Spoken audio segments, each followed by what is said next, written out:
আজকে আমার বাসার রান্না না, আজকে আমার দাদিকে আমি রান্না করে খাওয়াচ্ছি। দাদি তো অন্যান্য দিন আমাদের রান্না করে খাওয়ায়, আজকে আমার দাদিকে আমি রান্না করে খাওয়াচ্ছি। হ্যালো এভরিওয়ান, সবাই কেমন আছেন? আশা করি আপনারা সবাই ভালো আছেন। আলহামদুলিল্লাহ ভালো আছি।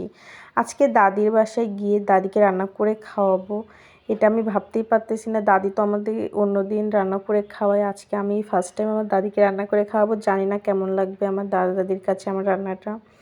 লাউ দিয়ে টাকি মাছ রান্না করতেছি, আর বড় একটা কী মাছ আমি জানি না, রুই বা কাতল মাছ হবে, বড় একটা ওই মাছেটাই আমি রান্না করতেছি। রান্নার শেষের দিকে এখন আমার ভিডিও করার কথা মনে হয়েছে, প্রথম থেকে ভিডিও করার কথা আমার মনেই ছিল না। এই যে মাছের তরকারিটা কিন্তু কমপ্লিট হয়ে গিয়েছে, লাউ দিয়ে টাকি মাছের তরকারিটা এখন রান্না হচ্ছে।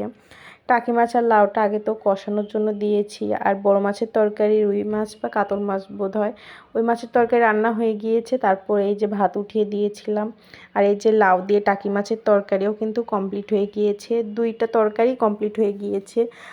রান্না খেয়ে সবাই ভালোই বলছে, রান্নাটা নাকি ভালোই হয়েছে সবার কাছে, সবাই তাই বললো। দাদিও বললো যে আমার মতো করেই তুমি রান্না শিখে গিয়েছো, আমার রান্নাটা নাকি ভালো হয়েছে। আজকের মতো ভিডিওটি এখানেই শেষ করলাম। দুপুরে মিনি ব্লগটা আমার কেমন হয়েছে দাদির বাড়ির অবশ্যই কমেন্ট করে জানাবেন। আল্লাহ হাফেজ।